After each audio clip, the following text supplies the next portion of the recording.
दत्त दत्त जपता मनी मी दत्त दे दत्तमय व्हावा, औदुंबराच्या छायेत मजैसा मोक्ष मिळावा.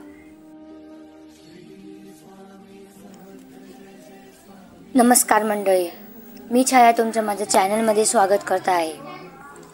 भगवान दत्तात्रयांचे तिसरे पूर्ण अवतार श्री स्वामी समर्थ महाराज यांचे अक्कलकोटचे पूर्ण दर्शन घेतल्यानंतर आम्ही कर्नाटक राज्याचे अलबुर्गा जिल्ह्यामध्ये स्थित श्री नरसिंह सरस्वती चे कर्मभूमी गाणगापूरचे दर्शन घेतले.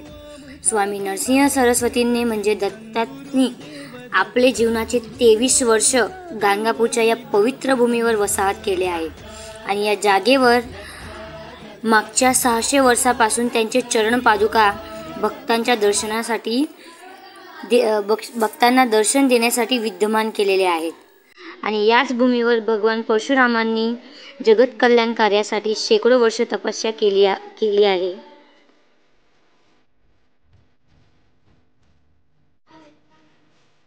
यासाठी आपल्याला आजही तिथली माती भस्मासारखी दिसते.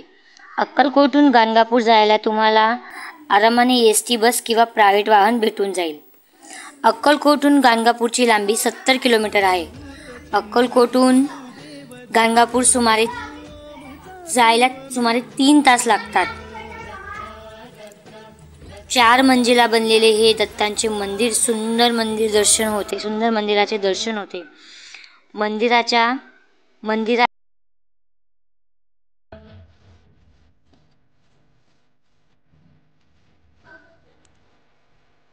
मंदिराच्या आत शिरताच आपल्याला मधोमध हे निर्गुण मठाचे दर्शन होते. याच ठिकाणी श्री नरसिंह सरस्वती म्हणजे दत्तांचे चरण पादुका विद्यमान आहेत. श्री नरसिंह सरस्वती भगवान दत्तात्रयांचे दुसरे पूर्ण अवतार मानले जातात. 23 वर्ष गाणगापुरात राहिल्यानंतर त्यांचे शेवटचे क्षणी श्री शैलमाच्या पहाडाकडे प्रस्थान करत होते तेव्हा भक्तांच्या आग्रहावर त्यांनी त्यांच्या चरण पादुका मंदिर परिसराच्या मधोमध असलेल्या औदुंबराच्या वृक्षाच्या खाली म्हणजे पिंपळाच्या झाडाच्या खाली सोडल्या होत्या. मंदिराच्या मध्ये तुम्हाला 6 इंचच्या बोगद्यातून पादुकेचे दर्शन करवले जातात, कारण तेथील गर्भगृह खूप लहान आहे. त्यांच्या अंतिम क्षणी ते श्री शैलमाच्या पर्वतावर जाताना म्हटले होते, भले मी नाही आहे पण माझ्या भक्तांना दुःख निर्वाहनासाठी मी आजही या पवित्र भूमीवर गाणगापूरमध्ये राहणार आणि अजूनही वसाहत आहे. गाणगापूरचे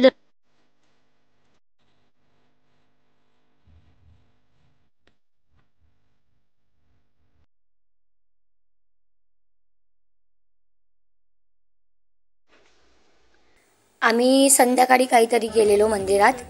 संध्याकाळच्या वेळेस दत्तांची पालखी निघते. तिच्या 3 परिक्रमा पूर्ण केल्या जातात. दत्तांच्या 3 परिक्रमा केल्या जातात. तुम्ही बघू शकतात व्हिडिओमध्ये.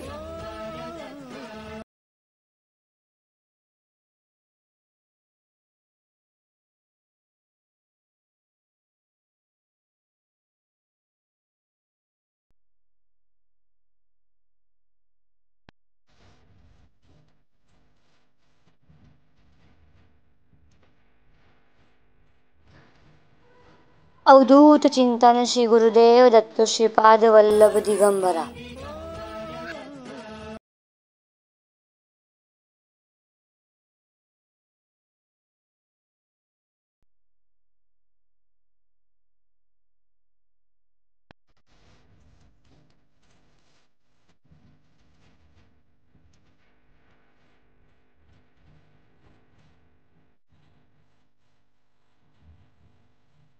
गाणगापूरचे दर्शन घेतल्यानंतर आम्ही वळालो संगम क्षेत्राकडे, जिथे भीमा आणि अमरजा नदीचे पावन संगम आहे.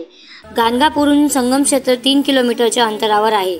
तुम्ही तिथे शेअरिंग ऑटो करूनही जाऊ शकतात.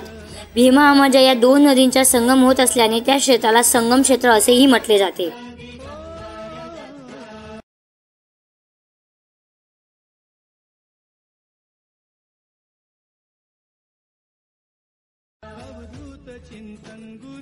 आणि या संगम क्षेत्रावर स्वयं श्री नरसिंह सरस्वती स्वामी दररोज अंघोळ झाल्यावर याच ठिकाणी आराधना आणि साधना करत होते.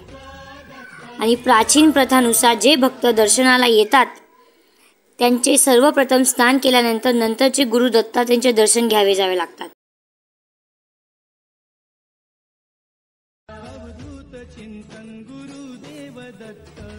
आम्ही संगम नदीवर पूजा वगैरे केली आणि मग वरती मंदिराकडे निघालो.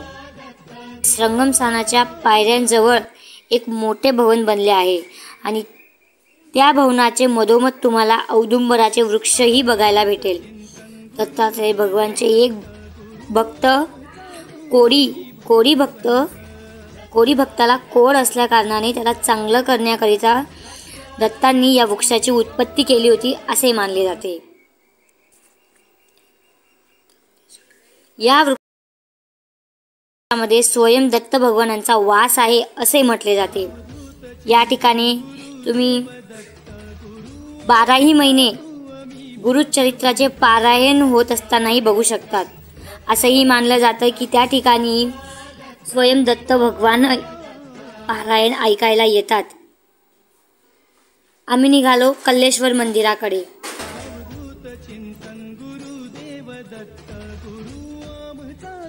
कल्लेश्वर मंदिराचे दर्शन घेतल्यानंतर रस्त्यातच भस्मपहारी नामाचे स्थान आहे. तिथे परशुरामांनी जगत कल्याणासाठी तपस्या केली होती. श्री स्वामी समर्थ. अवधूत चिंतन. श्री गुरुदेव दत्त. धन्यवाद.